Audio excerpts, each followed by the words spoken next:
एक नगर में राजा विक्रम सिंह अपनी राजकुमारी सुनैना के साथ रहते थे। वह देखने में बहुत ही सुंदर थी। राजकुमारी अभी बाल अवस्था में चल रही थी, तो उनकी देखभाल के लिए काफी सारी दासियां थी। इसी के साथ वह काफी चंचल और जिद्दी भी थी, इसलिए राजा उनकी हर ख्वाहिश पूरी करते थे।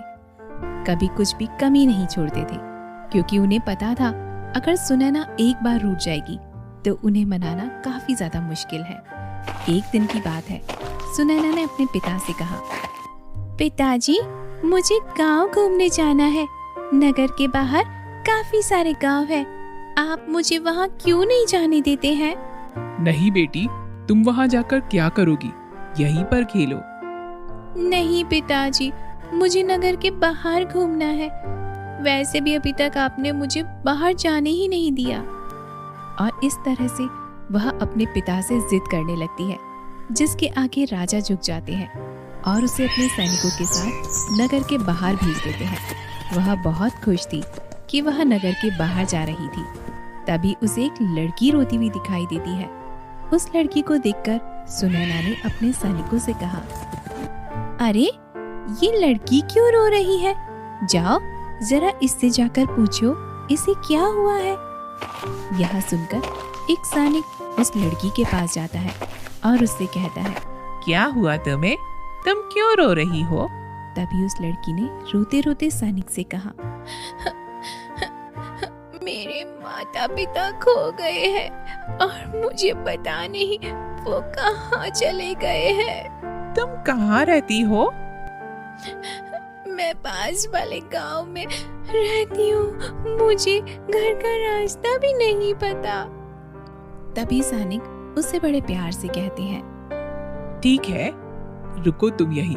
अभी राजकुमारी से मैं बात करके आता हूँ। इसके बाद वह सैनिक राजकुमारी के पास आता है और उन्हें सब कुछ बताता है। इस पर सुनैना उसे घर छोड़ने के लिए कहती है और खुद भी उस लड़की के साथ घर पर जाती है।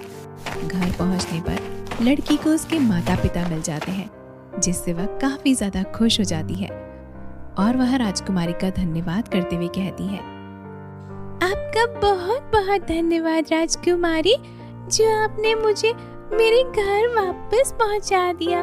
मैंने तो सोचा था मेरे माता पिता खो गए, अब वो मुझे कभी नहीं मिलेंगे। तभी सुनैना मुस्कुराकर कहती है, अरे इसमें धन्यवाद की क्या बात है, यह तो मेरा कर्तव्य था। वैसे तुम लोग काफी करीब लग रहे हो। हाँ राजकुमारी, हम लोगों की आर्थिक स्थिति बहुत खराब है और यहाँ पर कोई काम भी नहीं है कि मेरे पिताजी कोई काम कर सके। अरे तो तुम पास के नगर में जाओ, मेरे पिताजी तुम्हारी जरूर मदद करेंगे। ठीक है राजकुमारी, आप सच कह रही हैं राजकुमारी। यदि आप सच कह रही हैं तो मैं कल अपने पिताजी को जरूर से नगर में भेजूंगी। इसके बाद राजकुमारी वापस महल लौट जाती है। धीरे धीरे समय गुजर रहा था और एक दिन की बात है, राजकुमारी अपने पिता के साथ बैठी हुई थी। तभी वहाँ पर एक औरत आई। वह औरत सुनार की पत्नी थी और उसने राजा से कहा, राजा जी, मैं राजकुमारी के लिए एक सोने का लहंगा और चांदी की सैंडल बनाकर लाई हूँ। यदि आप चाहें तो मैं उन्हें राजकुमारी को दे सकती हूँ। ठीक है, दिखाओ हमें वह कैसे दिखते हैं। इसके बाद वह औरत सोने का लहंगा और चांदी की सैंडल राजा और उसकी राजकुमारी को दिखाती है, जिससे राजकुमारी को वह काफी ज्यादा पसंद आते हैं और वह अपने पिताजी से कहती है, पिताजी, मुझे यह सोने का लहंगा और चांदी की सैंडल चाहिए। ठीक है बेटी, यदि तुम्हें पसंद है तो मुझे कोई ऐतराज नहीं है। इसके बाद उस औरत को उसका मूल्य देकर राजा वहां से भेज देते हैं और राजकुमारी अब बहुत खुश थी कि उसके पास सोने का लहंगा और चांदी की सैंडल है। और एक दिन राजकुमारी ने सोने का लहंगा और चांदी की सैंडल पहनी, जिससे वह काफी ज्यादा सुंदर लग रही थी। राजा ने जब राजकुमारी को इस तरह देखा तो उन्होंने उसकी नजर उतारते हुए नगर में सोने के सिक्के बांटे। वहीं राजकुमारी भी काफी ज्यादा खुश हो रही थी और वह सोने का लहंगा पहनकर घूमने लगी। जैसे ही राजकुमारी घूमी तो उसी के साथ सोने के सिक्कों की बरसात होने लगी। यह देखकर राजा काफी ज्यादा हैरान हुए कि यह कैसे हो सकता है। इसके बाद जैसे ही उन्होंने चांदी की सैंडल पहनकर चला तो पीछे पीछे चांदी के सिक्के बरसने लगे। यह देखकर राजकुमारी काफी ज्यादा हैरान हो गई। तभी विक्रम सिंह ने बड़ी हैरानी से कहा, अरे यह सब क्या हो रहा है?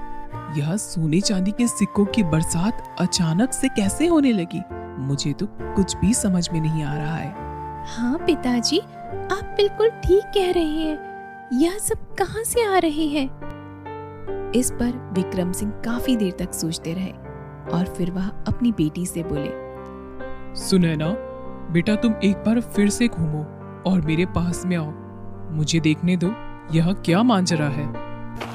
यह सुनकर सुनैना फिर से घूमती है तो फिर से सोने के सिक्के बरसने लगते हैं और वह अपने पिता के पास चलकर जाती है तो फिर से चांदी के सिक्के बरसते हैं।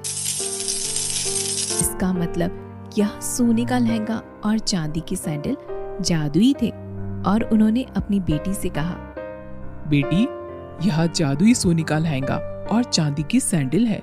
यह सुनार की पत्नी को कहाँ से मिला होगा? मुझे नहीं पता पिताजी, आप उन्हीं से पूछ सकते हैं। हाँ, तुम बिल्कुल ठीक कह रही हो। जाओ सैनिकों, जाकर सुनार की पत्नी को यहाँ पर लेकर आओ। इसके बाद सुनार की पत्नी को लाया जाता है। उसकी पत्नी काफी ज्यादा घबराई हुई थी। उसे तो कुछ भी पता नहीं था कि विक्रम सिंह ने उस औरत से क्या कहा। तभी विक्रम सिंह ने बड़े प्यार से कहा, तुम्हें यह सोने का लहंगा और चांदी की सैंडल कहाँ से मिली? और तुमने मुझसे झूठ क्यों बोला कि तुमने इन्हें बनवाया है? तभी उस औरत ने बड़ी हैरानी से विक्रम सिंह से कहा, आप किसकी बात कर रहे हैं महाराज? मुझे कुछ भी समझ नहीं आ रहा है। क्या?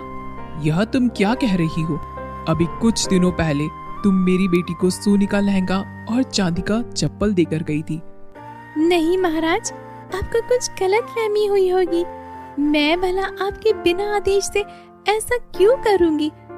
अगर आपको यकीन ना हो तो आप मेरे पति से पूछ लीजिए। यह सुनकर राजा काफी हैरान होता है और इसके बाद उसके पति को बुलाया जाता है। उसका पति रमेश वहां पर आता है और राजा से कहता है, राजा जी, मेरी पत्नी एकदम ठीक कह रही है। मैंने कोई भी सोने का लहंगा और चांदी की सैंडल नहीं बनाई थी, ना ही इसे आपके पास भेजा था। वह कोई और होगी। पर यह कैसे हो सकता है? वह तो तुम्हारी पत्नी जैसी थी और उसने मुझे खुद कहा था कि मैं सुनार की पत्नी हूँ। यह सब सुनकर सुनार भी काफी ज्यादा हैरान हो जाता है। इसके बाद राजा उन दोनों को जाने देता है और वह काफी हैरान थे कि आखिर वह थी तो कौन। पर उन्हें खुशी थी कि उनकी बेटी के पास जादुई सोने का लहंगा और चांदी की सैंडल थी। धीरे धीरे समय गुजर रहा था और एक दिन एक परी महल में आई और उसने राजा से कहा, आपकी बेटी के पास जो सोने का लहंगा और चांदी की सैंडल है वह मेरी है। यह आप क्या कह रही हैं? यह कैसे हो सकता है? उसे तो मेरे पास एक औरत लेकर आई थी। आपके पास जो औरत आई थी वह मैं ही थी। मैंने ही आपकी बेटी को वह दिए थे क्योंकि मैं उन्हें किसी सुरक्षित जगह पर रखना चाहती थी। वह जादुई है और उन पर मेरे दुश्मनों की नजर थी। अच्छा, तो वह आपकी अमानत थी। हमें बहुत खुशी हुई कि हमने आपके सामान की रक्षा की। इसके बाद सुनैना जादुई सोने का लहंगा और चांदी की सैंडल को परी को वापस लौटा देती है और अब परी बहुत खुश थी। इसके बाद वह वहां से चली जाती है। अब वह लोग भी बहुत ज्यादा खुश थे। तो मेरे प्यारे दोस्तों, कैसी लगी आपको हमारी ये कहानी? मुझे कमेंट करके जरूर से बताइएगा। अगर आपको हमारी कहानी अच्छी लगी हो तो इसे अपने दोस्तों के साथ भी जरूर से शेयर करना।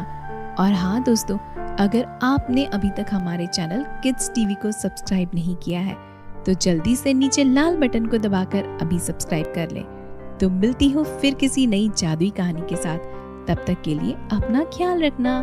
बाय बाय दोस्तों।